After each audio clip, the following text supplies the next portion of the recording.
Hello दोस्तों, आप सभी लोगों का विजडम हब स्टडी पर स्वागत है। इस वीडियो के माध्यम से हमारा जो यूपीएससी 2020 प्रीलिम्स के लिए जो फैक्ट सीरीज चल रहा है वो हम इसमें अच्छे से समझेंगे। तो इसमें हम क्या पढ़ेंगे? तो इसमें हम पढ़ेंगे भारतीय कोबरा के जीनोम का अनुक्रमण, और दूसरा टॉपिक पढ़ेंगे हम इसमें इथिकल वेगनिज़्म, और इसके साथ साथ कुछ समसामयिक जो मुद्दे हैं उनको हम समझने की कोशिश करेंगे। तो चलिए हम स्टार्ट करते हैं हमारा वीडियो। तो पहला इसमें टॉपिक है भारतीय कोबरा के जीनोम का अनुक्रमण। तो प्रीलिम्स में किस प्रकार से सवाल आ सकते हैं, किस प्रकार से मुद्दे बन सकते हैं, ये हम समझेंगे। तो देखिए, प्रीलिम्स में जीनोम का अनुक्रमण पूछा जा सकता है क्या है। फिर भारतीय कोबरा के जीनोम के अनुक्रमण से संबंधित शोध से जुड़े जो तथ्य हैं वो पूछे जा सकते हैं। तो चर्चा में क्यों रहा है? तो देखिए, हाल ही में भारत के वैज्ञानिकों सहित वैज्ञानिकों के एक समूह ने भारत के सबसे विषैले सांपों में से एक भारतीय कोबरा, जिसे इंडियन कोबरा कहा जाता है, के जीनोम को अनुक्रमित किया है। मतलब यहाँ पर अनुक्रमित किया है तो क्या किया है? तो देखिए, अध्ययन से संबंधित जो प्रमुख निष्कर्ष निकले हैं वो क्या निकले हैं। तो भारतीय कोबरा के जीनोम को अनुक्रमित करने के लिए किए गए इस अध्ययन में कोबरा के जो 14 विभिन्न ऊतकों के लिए किए गए जीनोम और जीन संबंधी डेटा का प्रयोग किया गया है। वैज्ञानिकों ने विष ग्रंथि संबंधी जीनों की व्याख्या की है तथा विष ग्रंथि की कार्य प्रक्रिया में शामिल विषाक्त प्रोटीन को समझते हुए इसके जीनोमिक संगठन का विश्लेषण किया है। इस अध्ययन के दौरान विष ग्रंथि में 19 विषाक्त जीनों का विश्लेषण किया गया है। इसमें से 16 जीनों में प्रोटीन उपस्थिति पाई गई। तो जो 19 विषाक्त जीनों का यहाँ पर विश्लेषण किया है, एनालिसिस किया है, उस एनालिसिस में यहाँ पर जो 19 में से 16 जीन ऐसे पाए गए हैं जिसमें प्रोटीन की उपस्थिति है। यहाँ पर इन 19 विशिष्ट विषाक्त जीनों को लक्षित कर तथा कृत्रिम मानव प्रतिरोधी का प्रयोग करके भारतीय कोबरा के काटने पर इलाज के लिए एक सुरक्षित और प्रभावी विष प्रतिरोधी का निर्माण हो सकेगा।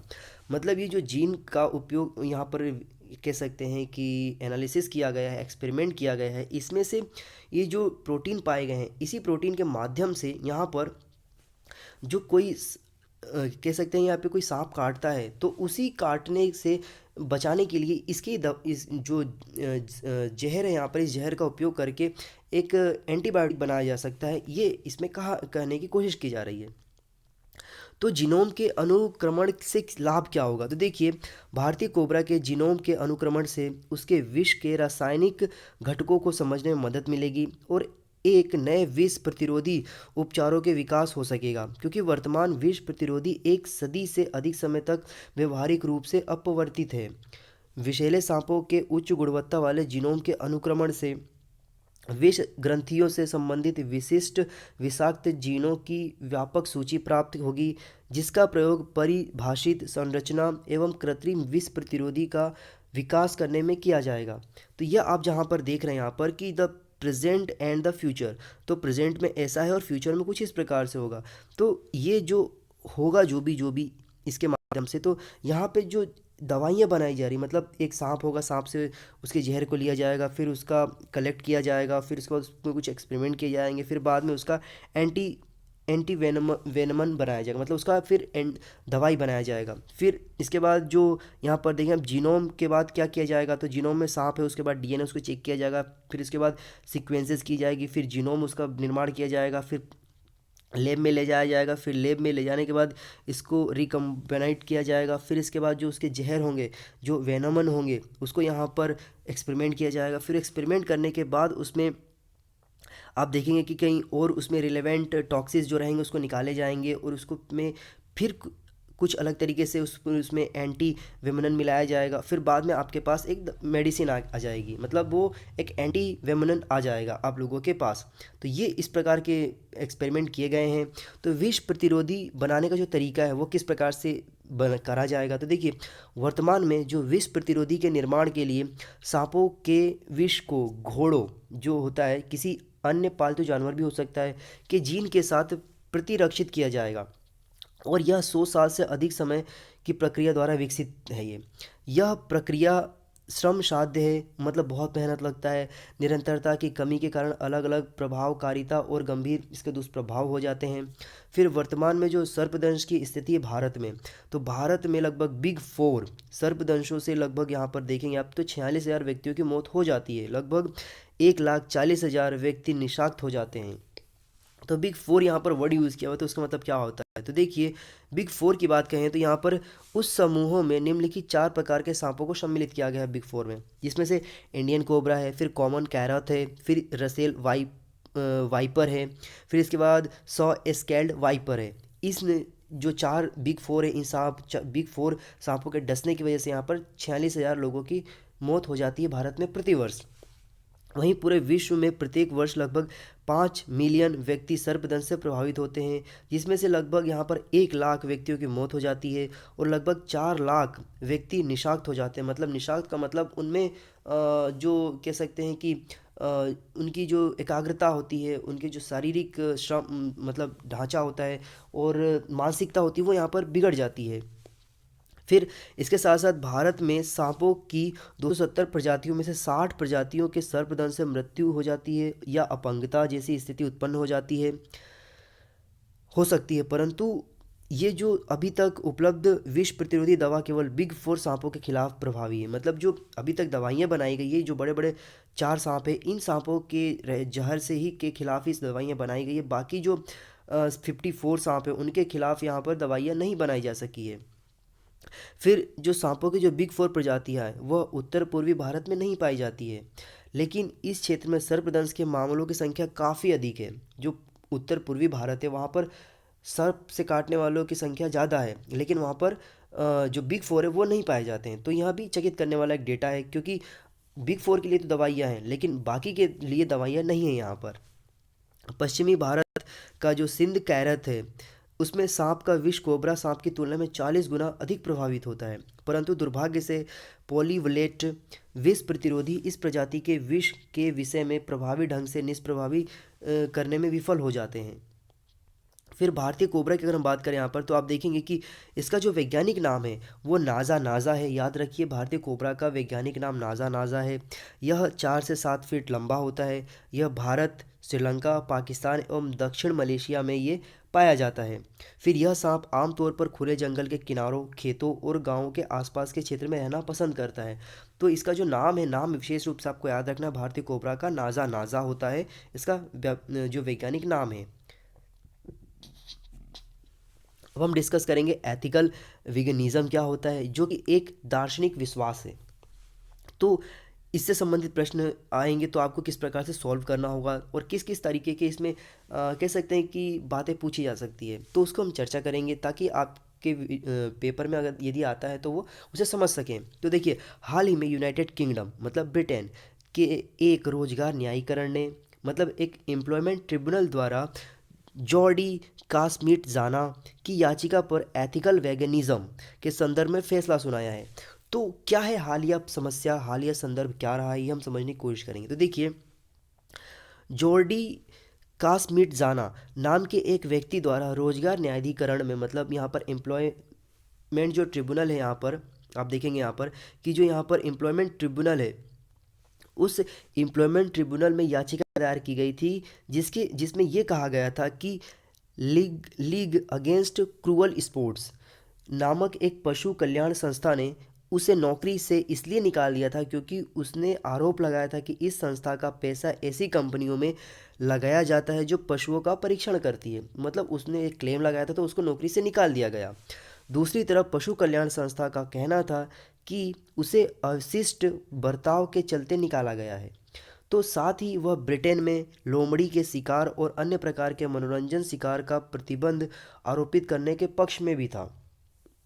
तो क्या हुआ कि इसी संदर्भ में जो ट्रिब्यूनल है, ट्रिब्यूनल को यह निर्धारित करना था कि एथिकल वेगनिज्म मतलब धार्मिक या दार्शनिक विश्वास जो कि समानता अधिनियम 2010 में वर्णित है उन मानदंडों के अनुकूल है या नहीं, ये इसको जो ट्रिब्यूनल है उसको डिसाइड करना था। तो रोजगार जो न्यायाधिकरण है, मतलब जो एम्प्लॉयमेंट ट्रिब्यूनल है के न्यायाधीश जो कि रॉबिन पोस्ले थे, ने निर्धारित किया कि ब्रिटेन के जो कानून में समानता अधिनियम 2010 द्वारा जिन दार्शनिक विश्वासों के प्रति भेदभाव ना करने की सुरक्षा दी गई है, उनमें जो एथिकल वेगनिज्म है को भी शामिल किया गया है। अर्थात किसी भी दार्शनिक विश्वास के लिए जो मानदंड निर्धारित है वे सभी एथिकल वेगनिज्म में देखे जाते हैं। ये उनका ऐसा मानना था, क्योंकि दो जो इक्वलिटी द इक्वलिटी एक्ट 2010 है उसमें ऐसा बताया गया है। तो जो एथिकल वेगनिज्म क्या होता है, अब ये समझने वाली बात है। तो देखिए, Oxford handbook of the food ethics में जो the ethical case for veganism है के अनुसार, जो एथिकल वेगनिज्म है शाकाहारी जीवन शैली के लिए एक सकारात्मक नैतिक मूल्यांकन प्रदान करता है। एथिकल वेगनिज्म में पशुओं से प्राप्त होने वाले उत्पादों के साथ साथ दूध का बहिष्कार भी करना शामिल है। तो मतलब एथिकल वेगनिज्म में सीधी बात यह है कि जो पशुओं से जो भी चीज़ें प्राप्त होती है उसको यहाँ पर यूज़ नहीं करना, उसको कंज्यूम नहीं करना, ये बताता है एथिकल वेगनिज्म। फिर एथिकल जो वेजिटेरियनिज्म है और एथिकल वेगनिज्म में दोनों में क्या अंतर है? तो एथिकल वेजिटेरियनिज्म और एथिकल वेगनिज्म में जानवरों से बने उत्पाद एवं जानवरों द्वारा बनाए गए उत्पादों के बीच में अंतर स्पष्ट करते हैं। तो यहाँ पर आप देखेंगे कि जो एथिकल वेजिटेरियनिज्म कह सकते हैं आप, में पशुओं से बनने वाले उत्पादों का विरोध कर होता है। अर्थात कोई भी ऐसा उत्पाद जिसे जीव हत्या के द्वारा प्राप्त किया जाता है, जैसे कि मांस हो गया, चमड़े के पर्स हो गए, बेल्ट हो गए इत्यादि, तो इसका यहाँ पर विरोध करना होता है। वहीं दूसरी तरफ जो एथिकल वेगनिज्म है में पशुओं जो कि बिना जीव के हैं से प्राप्त होने वाले उत्पादों का बहिष्कार किया जाता है, जैसे कि दूध, अंडे, पनीर। इवन यहाँ पर पनीर का भी जो है यहाँ पर बहिष्कार किया जाता है एथिकल वेगनिज्म में। तो यहाँ पर जो अंतर है स्पष्ट हो गया होगा आपको, एथिकल वेगनिज्म क्या है और एथिकल वेजिटेरियनिज्म क्या है। तो एथिकल वेगनिज्म के दो प्रकार हो जाते हैं यहाँ पर। एक तो होता है यहाँ पर व्यापक निरपेक्षवादी वेगनिज्म, मतलब ब्रॉड एब्सोल्यूट वेगनिज्म। दूसरा होता है विनम्र नैतिक वेगनिज्म, मतलब मोडेस्ट एथिकल वेगनिज्म। तो व्यापक निरपेक्ष वेगनिज्म में क्या होता है कि पशुओं द्वारा निर्मित किसी भी उत्पाद का प्रयोग पूर्ण रूप से वर्जित होता है, जबकि विनम्र एथिकल वेगनिज्म मतलब मोडेस्ट एथिकल वेगनिज्म में कुछ पशुओं के द्वारा निर्मित उत्पादों जैसे कि बिल्ली, कुत्ता, गाय, सूअर आदि के प्रयोग पर पाबंदी होती है। मतलब कुछ विशेष प्रकार के जो एनिमल्स होते हैं उनके द्वारा जो प्रोडक्ट होते हैं उस पर यहाँ पर पाबंदी होती है और कुछ पे नहीं होती है। तो ये आता है मोडेस्ट एथिकल वेगनिज्म में। इसके बाद यदि हम बात करें, इसमें एक शब्द आया था कि ब्रिटेन समानता अधिनियम, मतलब द इक्वलिटी की जो एक्ट है 2010 ब्रिटेन के लिए। तो उसमें क्या है, तो देखिए उसमें ब्रिटेन समानता अधिनियम 2010 कार्यस्थल और समाज में लोगों के जो व्यापक भेदभाव किए जाते हैं उससे बचना इसमें कहा गया है।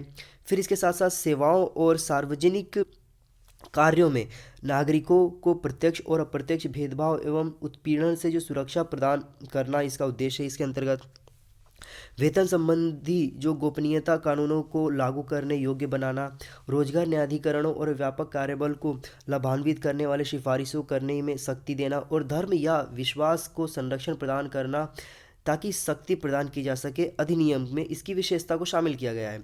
अधिनियम में यह भी कहा गया है कि किसी भी विश्वास को धार्मिक या दार्शनिक विश्वास के रूप में परिभाषित किया गया है।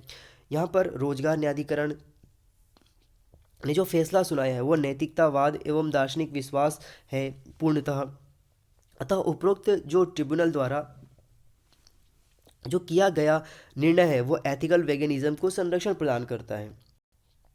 तो इसके साथ साथ धर्म का या जो धर्म है उसका विश्वास समानता अधिनियम 2010 द्वारा जो प्रदत्त 9 संरक्षित अधिकार है उसमें से ये एथिकल वेगनिज्म एक है। तो ये जो एथिकल वेगनिज्म था एक्चुअली में ये था ब्रिटेन संबंधित, लेकिन इससे संबंधित मुद्दे यदि भारत में भी आते हैं तो इसको भी यहाँ पर देखा जा सकता है। तो इसीलिए जो मुद्दे थे, क्योंकि भारत एक समय पर ब्रिटेन का कॉलोनी रहा है, तो जो ब्रिटेन में चीज़ें होती है उसको बाकायदा हमें देखना समझना पड़ता है, क्योंकि कई बार ऐसी चीज़ें होती हैं जो इंडिया के कॉन्स्टिट्यूशन में नहीं होता है लेकिन ब्रिटेन के कॉन्स्टिट्यूशन से वो रेफरेंस लिया जाता है। तो इसलिए ये न्यूज़ में था और ये आपको समझना बहुत ही ज़्यादा महत्वपूर्ण रहा है। चलिए अगला हम देखते हैं यहाँ पर रैपिड फायर। मतलब रैपिड फायर मतलब एक करंट अफेयर फैक्ट है जो कि हम इसको फटाफट देखने की कोशिश करेंगे। तो देखिए, जो भारोत्तोलन सरबजीत हैं उन पर प्रतिबंध लगाया गया। तो क्या है, क्यों लगाया गया, ये समझेंगे हम। तो भारतीय भारोत्तोलन सरबजीत कौर पर डोपिंग जो राष्ट्रीय डोपिंग रोधी एजेंसी, जिसे नाडा कहा जाता है, ने डोपिंग के कारण 4 वर्ष का प्रतिबंध लगा दिया है। राष्ट्रीय डोपिंग रोधी एजेंसी के अनुसार डोपिंग रोधी अधिनियम ने सरबजीत कौर पर डोपिंग के नियमों का उल्लंघन करने का दोषी पाया है। इसके साथ क्या हुआ कि पूर्व में सरबजीत कौर को प्रतिबंधित जो दवाइयाँ हैं, जो उसके पदार्थों का सेवन करने का दोषी पाया था नाडा की, तो इसी वजह से इन्हें मतलब 4 वर्षों का इसमें प्रतिबंध लगा दिया गया है। नाडा की जो स्थापना की गई उसका उद्देश्य क्या है, तो उसका उद्देश्य ये है कि देश भर में खेलों में ड्रग्स और प्रतिबंधित जो पदार्थ है उस पदार्थों के बढ़ने का जो चलन है उसको रोकना है। और इसी के साथ साथ यह एक गैर सरकारी संस्था है, मतलब ये सरकार की संस्था नहीं है। इसका जो गठन है वो 2005 में किया गया था, तो यह आपको याद रखना है, नाडा। ओके। फिर अब दूसरी यहाँ पर खबर ये है कि जम्मू कश्मीर में जो प्रतिबंध लगाए गए थे इंटरनेट का उससे संबंधित, तो देखिए जम्मू कश्मीर से अनुच्छेद 370 हटाए जाने के पश्चात केंद्र सरकार की ओर से लगाए गए तमाम प्रतिबंधों पर जो उच्चतम न्यायालय मतलब हाई कोर्ट ने फैसला देते हुए यह कहा है कि सभी प्रतिबंधों को आगामी 7 दिनों के भीतर समीक्षा की जाएगी। उसके साथ साथ जो प्रतिबंध है वहाँ पर नेताओं पे जो प्रतिबंध लगाया गया है, अप एंड डाउन का मतलब नहीं आ सकते बाहर, ये सारी चीज़ों को देखा जाएगा, एक रिव्यू किया जाएगा। और इंटरनेट जो शट डाउन किया गया है इसको भी यहाँ पर रिव्यू किया जाएगा। फिर जो न्यायालय ने स्पष्ट तौर पर यह भी कहा है कि इंटरनेट का प्रयोग जो अभिव्यक्ति के अधिकारों का एक हिस्सा है, मतलब इसको यहाँ पर आर्टिकल 19 से जोड़ा गया है इंटरनेट के यूज़ को। ये विशेष रूप से जो सुप्रीम कोर्ट ने अपने जो फैसला सुनाया है उसमें किया है। फिर इसके साथ साथ ये भी कहा है कि जो इंटरनेट है उसे लंबे समय तक बंद नहीं किया जा सकता। और साथ में जो न्यायालय ने ये भी कहा है कि जो सेक्शन 144 है, मतलब जो धारा 144 का जो प्रयोग किसी भी विचार को दबाने के लिए हथियार के रूप में किया जा रहा है, ये ऐसा करना न्योचित नहीं है। मतलब सेक्शन 144 का उपयोग बार बार नहीं किया जा सकता किसी प्रोटेस्ट को दबाने के लिए, ये सुप्रीम कोर्ट ने अपने फैसले में कहा है। फिर इसके बाद हम देखेंगे यहाँ पर कि तीसरा जो करंट अफेयर है कि सामिया नसीम क्या है, कौन है। तो देखिए भारतीय मूल की जो अमेरिकी नागरिक सामिया नसीम को अमेरिका के अटॉर्नी जनरल विलियम्स बर ने शिकागो के जज के पद पर नियुक्त किया है। तो इससे पूर्व सामिया जो नसीम ने न्यूयॉर्क और शिकागो के इमिग्रेशन एवं सीमा शुल्क परिवर्तन विभाग एवं होमलैंड सुरक्षा विभाग के सहायक मुख्य वकील के तौर पर कार्य किया था। सामिया नसीम न्यूयॉर्क के स्टेट बार में भी सदस्य रही हैं। तो आपको याद रखना होगा क्योंकि अमेरिका के अटॉर्नी जनरल विलियम्स बर ने शिकागो के जज के रूप में इन्हें पदस्थ की मतलब पद पर नियुक्त किया है, ये आपको याद रखना है। अब हम बात करते हैं इसमें तीसरा जो बिंदु है चौथा बिंदु विश्व हिंदी दिवस। तो 10 जनवरी को विश्व भर में हिंदी दिवस का आयोजन किया जाता है। आधिकारिक तौर पर हिंदी दिवस की शुरुआत 2006 से तत्कालीन जो प्रधानमंत्री थे डॉक्टर मनमोहन सिंह के द्वारा की गई थी। विश्व हिंदी दिवस का जो उद्देश्य होता है विश्व भर में हिंदी भाषा के प्रचार प्रसार को बढ़ावा देना है। इसके साथ साथ विश्व भर के जो कई विश्वविद्यालय हैं उसमें हिंदी एक विषय के तौर पर भी पढ़ाई जाती है। इसके साथ साथ हिंदी भाषा को लेकर हिंदी के प्रसिद्ध स्तंभकार भारतेंदु हरिश्चंद्र की जो निम्न पंक्तियां हैं वो बहुत ज़्यादा प्रचलित है, जो कि हिंदी भाषा की जो पराकाष्ठा है, जो हिंदी भाषा की जो चलन है उसको यहाँ पे दिखाती है, गौरव गाथा है उसको बताती है। निज भाषा उन्नति है सब उन्नति को मूल, बिन निज भाषा ज्ञान के मिटत न हिय को सूल। ये जो भारतेंदु हरिश्चंद्र उन्होंने इस पंक्तियों को लिखा है, रचित किया है, जो कि हिंदी भाषा की जो गौरव गाथा है उसको ये बताता है। तो दोस्तों इस वीडियो के माध्यम से मैंने आपको ऐसे बहुत सारे जो फैक्ट हैं जो कि न्यूज़ में नहीं आते हैं वो मैंने आपको बताने की कोशिश किया है, समझाने की कोशिश किया है, और किस प्रकार से आपके एग्ज़ाम में सफलता प्राप्त करने में योगदान दे सकते हैं। मेरा उम्मीद यही है कि ये वीडियो आपको किसी न किसी प्रकार से सहायता प्रदान करे ताकि आपको एग्ज़ाम में सफलता प्राप्त हो सके। सो दोस्तों ये वीडियो यहाँ पर कंप्लीट होता है। इसके माध्यम से मैंने आपको बहुत सारी महत्वपूर्ण इन्फॉर्मेशन पहुँचाने की कोशिश की है, और ये जो वीडियो है आप लोगों को प्रतिदिन शाम को 7 से 7:30 बजे के बीच में एक ऑफलाइन वीडियो मिल जाता है। और इसकी जो पीडीएफ अभी यदि आप डाउनलोड करना चाहते हैं तो आप मेरे टेलीग्राम चैनल से जाकर के डाउनलोड कर सकते हैं। टेलीग्राम चैनल का नाम है यहाँ पर विजडम हब स्टडी, स्पेस नहीं है। कोशिश करूँगा मैं कि आपको इन लोगों इस वीडियो की जो चैनल इनकी लिंक भी प्रोवाइड करा दूँ आपको डिस्क्रिप्शन बॉक्स में या फिर पिन कर दूँ। आप फेसबुक पर जा करके अंकित सिंह अनअकैडमी के नाम से पेज सर्च करेंगे तो वहाँ पे भी आपको जो मेरी वीडियो से इनकी नोटिफिकेशन मिल जाया करेगी, और बहुत सारे जो करंट अफेयर मैं वहाँ पर पोस्ट करता हूँ वो भी आपको मिल जाया करेगा। तो thank you so much, have a good day, जय हिंद, जय भारत।